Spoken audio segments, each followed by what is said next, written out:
Today I'm going to show you how to use the memory keys, the MC, MR, M-, and M+. So here's the problem, and this should be the answer. This is the answer when using science calculator. So here we go. 1059 times 12, M+. Next, 1688 divide 2, M+ again. 534791 times 19, M-.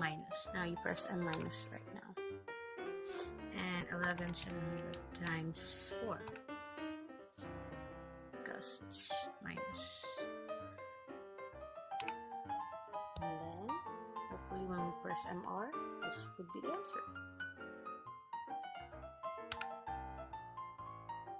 There you go. And MC for cancellation of the memory. We start again.